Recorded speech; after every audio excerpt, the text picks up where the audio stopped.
suis né à Bruxelles, j'ai grandi à Bruxelles. Je suis aujourd'hui un Bruxellois au soleil. Je vis en Espagne depuis 9 ans. Je suis né en 73, j'ai commencé à peindre en rue en 88.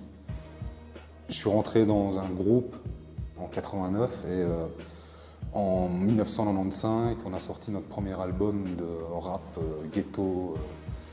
J'ai commencé à dessiner à 3 ans et j'ai jamais arrêté de dessiner depuis. Le graffiti était juste un truc sublime pour moi, un truc à suivre. Donc j'ai fait du graffiti un peu par continuité de aimer dessiner. Et dès que j'ai commencé à faire des graffitis dans la rue, sur les métros, tout ça, dans ma ville.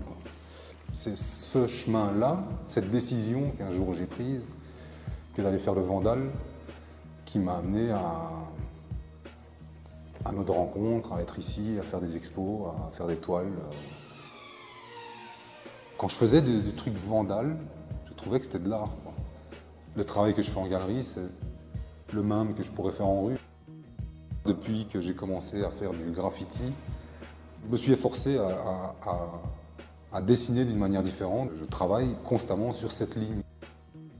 Je me pose des questions, toujours, depuis toujours, par rapport à ce que je fais, pourquoi. Je suis inspiré par des trucs qui sont enfantins, comme les dessins animés japonais, des trucs qui sont beaucoup plus techniques, comme les pilotes en général et tout ce qui a à voir autour de l'aviation.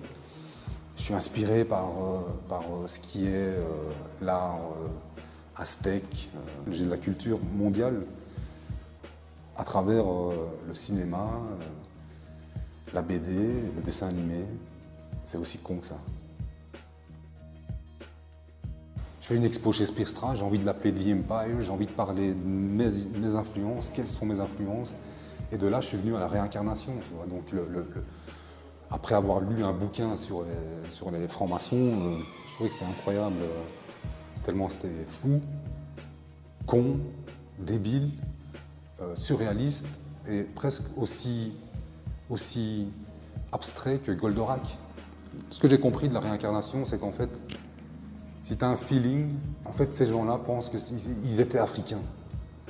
Bon, c'est un peu... mais ça m'a fait rire, tu vois. Je me suis dit, ah bah ok, donc moi je suis japonais, je suis mexicain, je suis new-yorkais.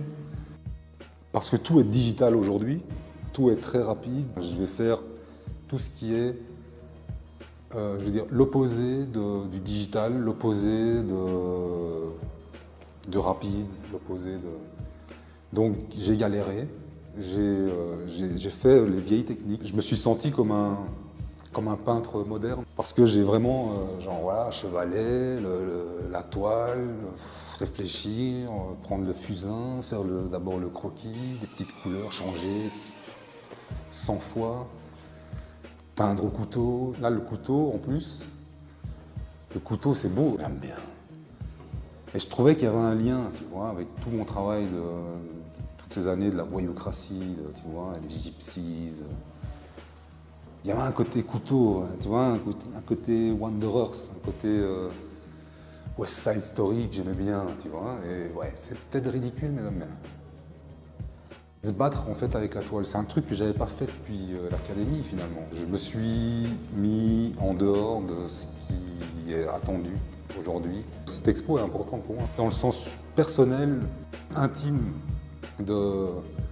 parce que j'ai plus peur de dire que je suis un artiste. Ma sensibilité d'artiste a été mise à l'épreuve dans cette expo, tu vois. Et ça, j'aime bien.